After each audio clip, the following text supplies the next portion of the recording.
ओम शांति। आज 15 मई 2026 आज की साकार मुरली के अनमोल मधुर महावाक्य सुनेंगे।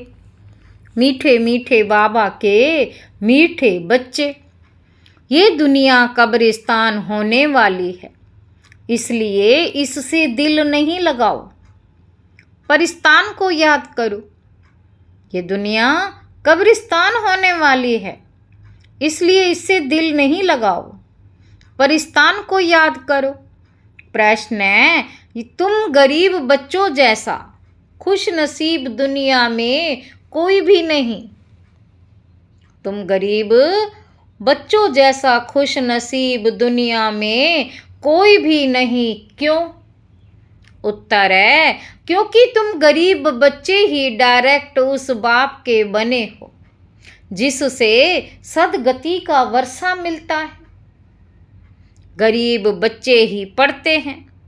साहूकार यदि थोड़ा पढ़ेंगे भी तो उन्हें बाप की याद मुश्किल से रहेगी। तुम्हें तो अंत में बाप के सिवाय और कुछ भी याद नहीं आएगा। तुम्हें तो अंत में बाप के सिवाय और कुछ भी याद नहीं आएगा, इसलिए तुम सबसे खुश नसीब हो। गीत है, दिल का सहारा टूट ना जाए। ओम शांति। मीठे मीठे बाबा बच्चों प्रति बाप समझा रहे हैं। मीठे मीठे बच्चे प्रति बाप समझा रहे हैं और बच्चे समझ रहे हैं कि बरोबर ये जमाना अब कब्रिस्तान बनने वाला है। पहले ये जमाना परिस्तान था, पहले ये जमाना परिस्तान था, अब पुराना हो गया, इसीलिए इनको कब्रिस्तान कहते हैं। सबको कब्र दाखिल होना है। पुरानी चीज कब्र दाखिल होती है, अर्थात मिट्टी में मिल जाती है। यह भी सिर्फ तुम बच्चे ही जानते हो, दुनिया नहीं जानती। कुछ विलायत वालों को मालूम होता है कि कब्र दाखिल होने का समय दिखता है। बाबा कहते, तुम बच्चे जानते हो कि परिस्तान स्थापन करने वाला हमारा बाबा फिर से आया हुआ है। बच्चे ये भी समझते हैं, अगर इस कब्रिस्तान से दिल लगाई तो घाटा पड़ जाएगा। अभी तुम बेहद के बाप से बेहद सुख का वर्षा ले रहे, सो भी कल्प पहले मुआफिक। यह तुम बच्चों की बुद्धि में हर कदम रहना चाहिए। तो यही मन मना भाव है।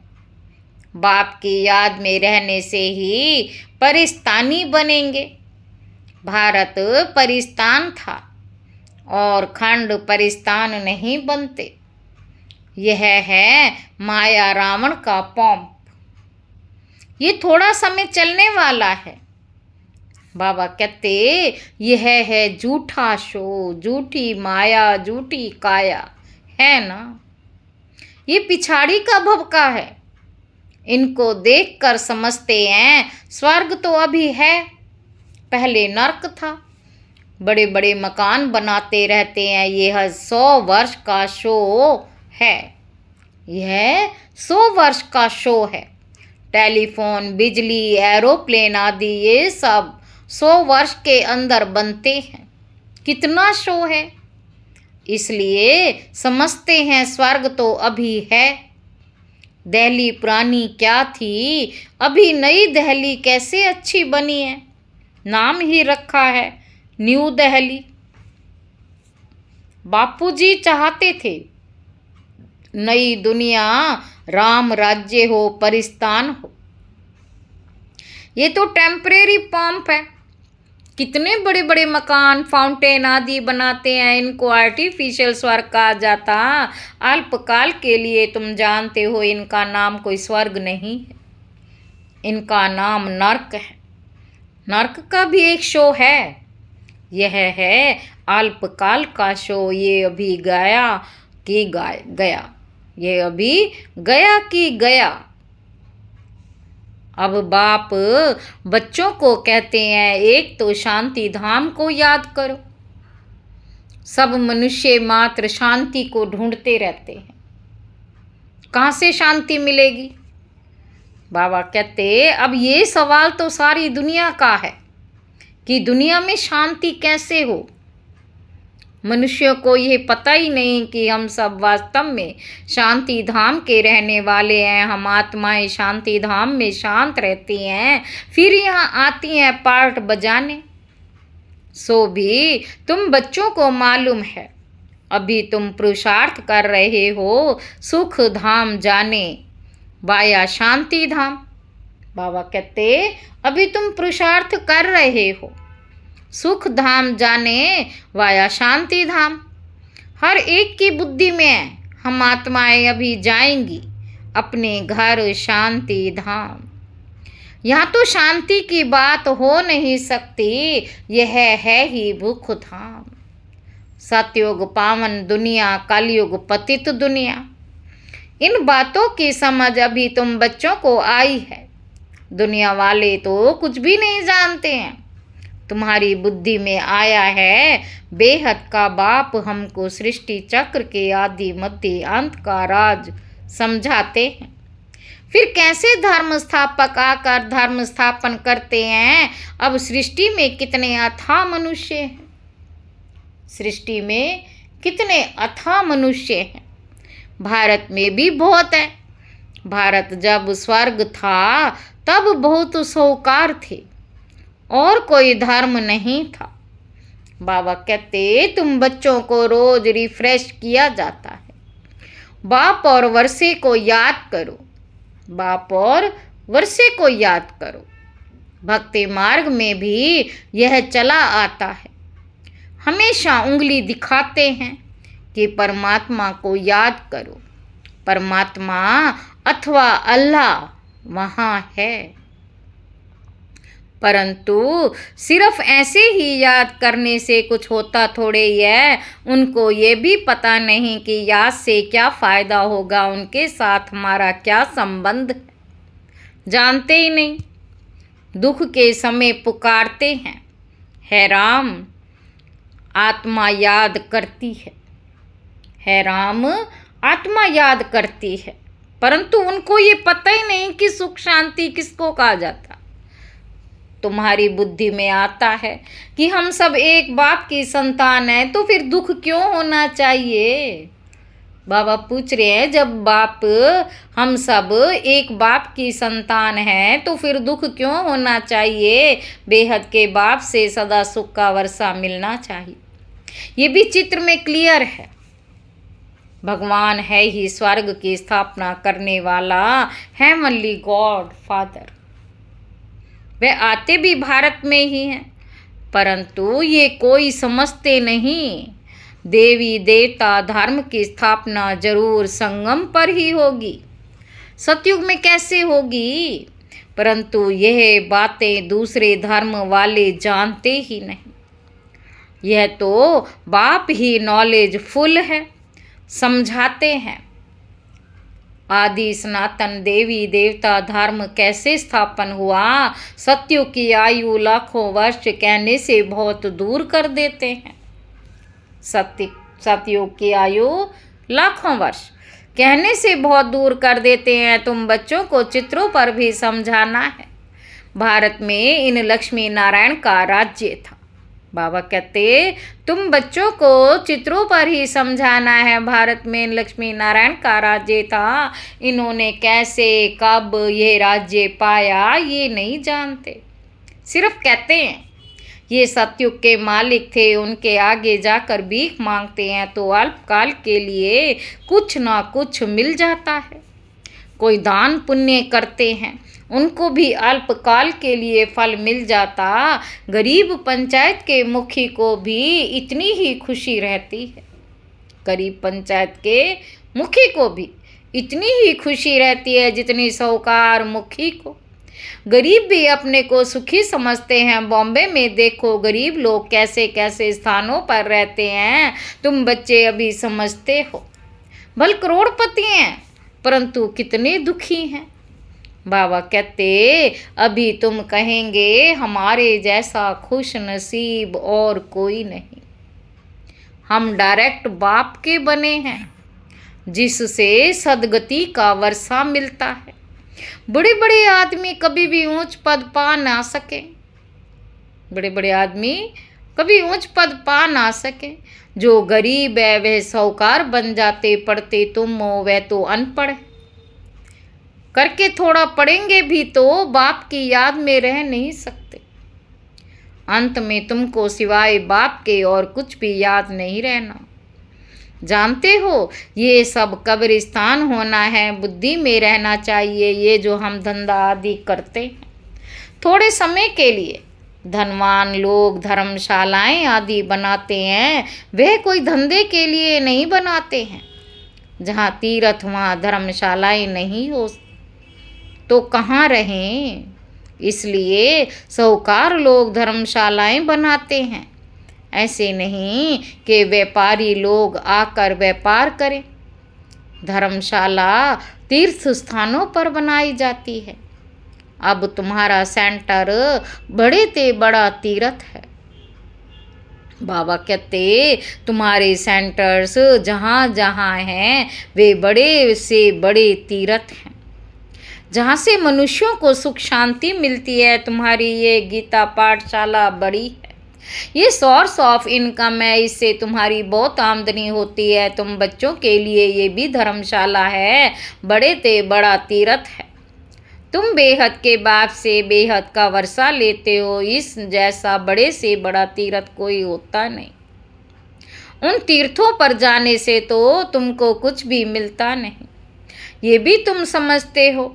भक्त लोग बड़े प्रेम से मंदिर आदि में चरणामत लेते हैं, समझते हैं उनसे हमारा हृदय पवित्र हो जाएगा, परंतु वह तो पानी है।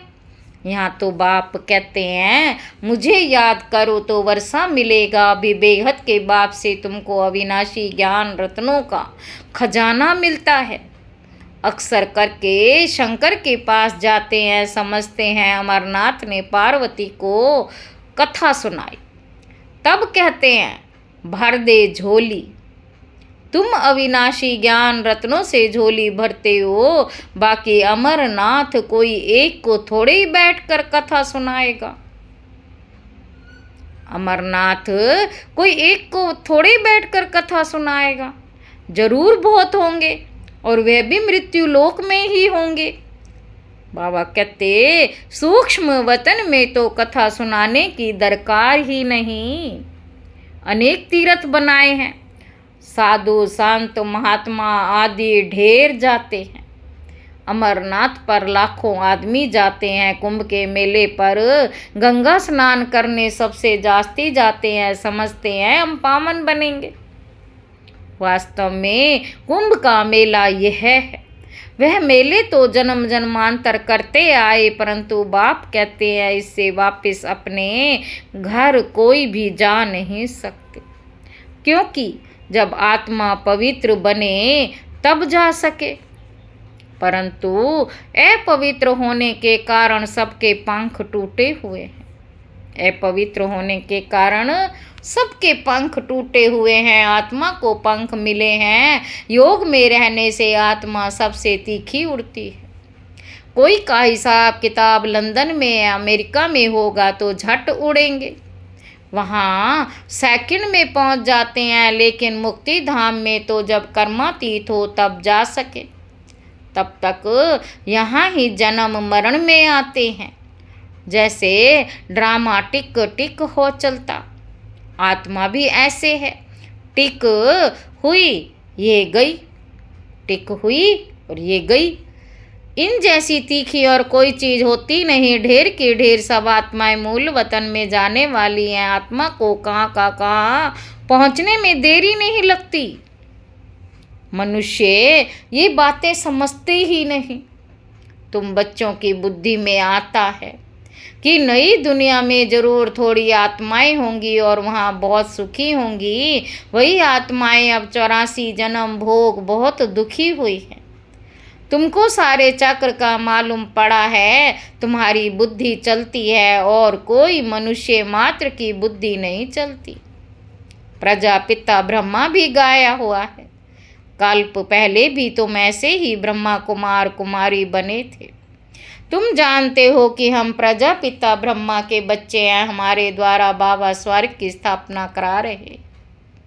जब नंबरवार पुरुषार्थ अनुसार लायक जाएंगे, जब नंबरवार पुरुषार्थ अनुसार लायक बन जाएंगे तो फिर पुरानी दुनिया का विनाश होगा। त्रिमूर्ति भी यहाँ ही गाया हुआ है। त्रिमूर्ति का चित्र भी रखते हैं, उसमें शिव को दिखाते नहीं। कहा भी जाता है ब्रह्मा द्वारा स्थापना कौन कराते? शिव बाबा विष्णु द्वारा पालना। तुम ब्राह्मण अभी लायक बन रहे हो देवता बनने के लिए। अभी तुम वह पार्ट बजा रहे हो, कल्प के बाद फिर बजाएंगे, कल्प के बाद फिर बजाएंगे। तुम पवित्र बनते हो कहते हो, बाबा का फरमान है काम रूपी शत्रु को जीतो, माँ में कम याद करो। बहुत सहज है भक्ति मार्ग में। तुम बच्चों ने बहुत दुख देखे हैं, करके थोड़ा सुख है तो भी अल्पकाल के लिए, थोड़ा सुख है तो अल्पकाल के लिए। भक्ति में साक्षात्कार होता है सो भी अल्पकाल के लिए, तुम्हारी आश पूरी होती है। ये साक्षात्कार होता है वे भी मैं कराता हूँ। बाबा कहता वे भी मैं कराता हूँ। ड्रामा में नूंद है, जो पास्ट हुआ second by second drama shoot किया हुआ है। ऐसे नहीं कहते अब शूट हुआ, नहीं, ये तो अनादि बना बनाया ड्रामा है। जितने भी एक्टर्स हैं सबका पार्ट अविनाशी है। मोक्ष को कोई नहीं पाते हैं।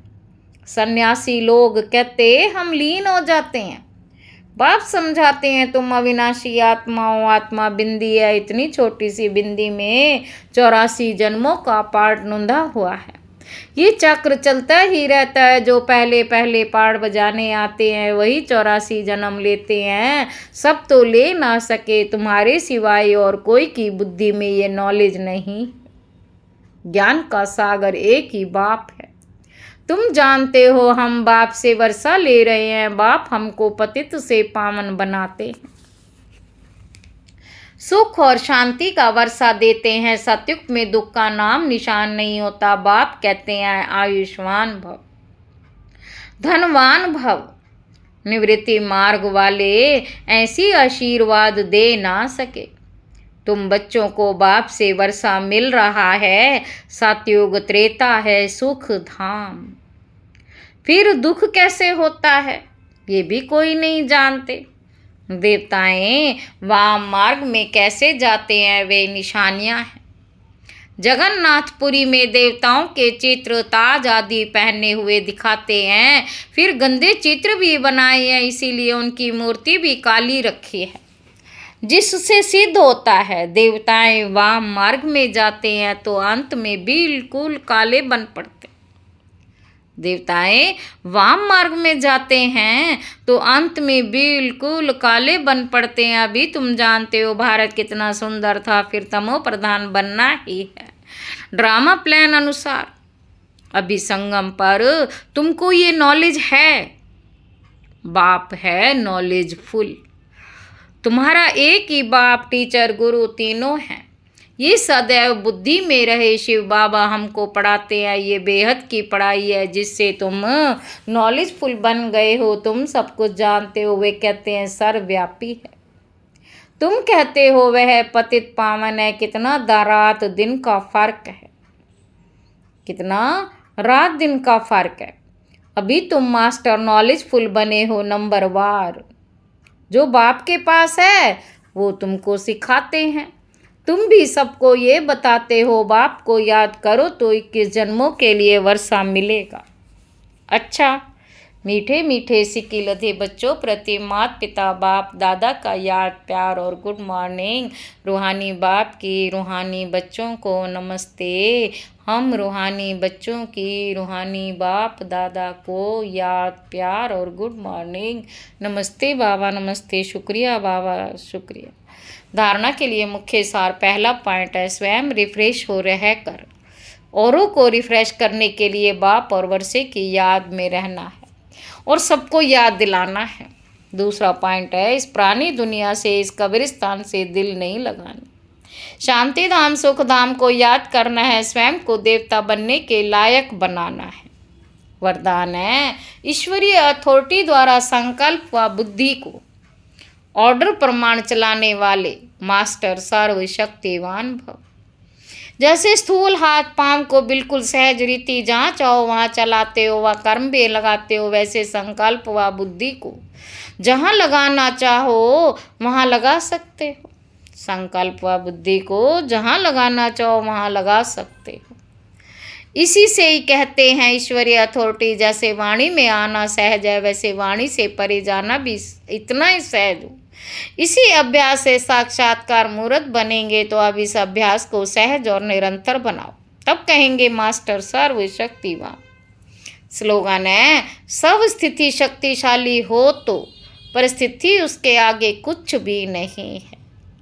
सब स्थिति शक्तिशाली हो तो परिस्थिति उसके आगे कुछ भी नहीं है। ये अव्यक्त इशारे सदा अचल अडोल एक रस स्थिति का अनुभव करो।